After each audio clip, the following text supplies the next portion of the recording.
Ang ginamit mo na yung sa taas. Ngayon yung baba niyan kaya ayaw niyang sumindi. Kasi yung pinakatubo niya, wala pa siyang pondo na gas. Ang kailangan mong gawin po is pihitin mo siyang ganyan, tapos i-close mo. Pero nakasindi na yung gas para po magkapondo siya ng gas. Ngayon, pag okay na yon, ang gagawin niyo po, ipa-plug niyo po yung saksakan. Iba ba dito, sir? Hindi siya pwede dito. Pwede naman. Yan siya. Yung gas na? Pwede naman dito. Okay lang. Opo. Di ba dalawa to? Oo, dyan ang ginamit namin eh. Kaya po siya nilagay. Ganito. Pwede po siya. Pwede po siya. Kanya talaga yung inimeto mo sa relax siya. Kasi naka-close lang. Ngayon kung gusto mong gamitin yun, Lipat mo lang. ililipat mo dito, teflon mo. Ililipat mo dito. Tapos para po magamit mo siya, yung sa baba, ang gagawin niyo po, kapalagi mo siya, ipupush mo to, maririnig mo naman, tik tik tik tik tik, gagawin siya. Pagkatapos po, ito yung sa taas, push, twist, tapos gagawin na siya nun. Ngayon po, alalayan mo lang yung baba mo dito, alalayan mo, tapos i-ano mo na to. Bago mo bitaw. Oo, press, push, twist, gaganon na yung apoy. Tapos ibaba mo to, tapos dito. Pero hindi naman siya umupoy kanina eh. Dahil po wala po siyang Wala pang pondo na gas. Hindi naman kasi namin gagamitin yung sa taas eh. Yung gagawin, opo, ganun lang. Tapos mabilis lang, sir. Ito-close mo siya. O open mo yung ano, sir. Tapos push mo yan. Tapos close mo. Para po magkapondo yung ano niya, yung mga tubo niya. Ngayon, pag po gagamitin mo po siya, pwede mo naman babarang ng konti. Tapos press mo to, press. Ganunin mo siya, sir.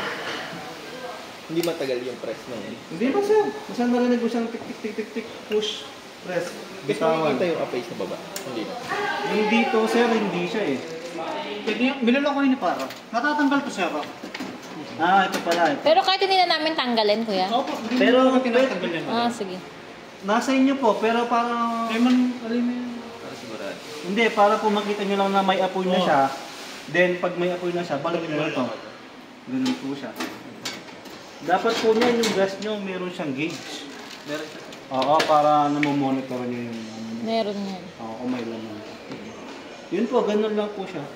Talagang dito, medyo matagal talaga yung pagsindi.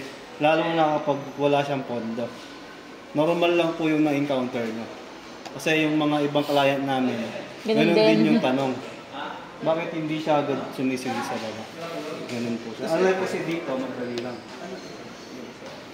Kapag po gusto mo mag-roast ng chicken, mag-lempo, i-press mo lang to, pero dapat naka-plug po siya. Nakasaksak na saksakan. Para umikot po siya. Gaganon siya. Ito naman po, ilaw niya. Para hindi mo na kailangan buksan, dito lang makikita mo na kung... Paano kung walang kuryente, sir? Pwedeng yung oven pang kwan, no? Through lighter? Pwede siya, sir. Pwede kang mag-gun light. Kahit yung mga sa taas, sir. Gagamit ka ng gun light. Medyo may katagalan lang ng konti yun, sir. Pero sa bagay, sanayan lang. Dito mo siya itutulog nun, sir, oh. Dito, oh. Ay, ayan, oo. Dito mo siya i-ano. Itatapak mo siya dito. Nandiyan yung igniter na. Ito yung igniter, sir. Andun. Andun yung igniter.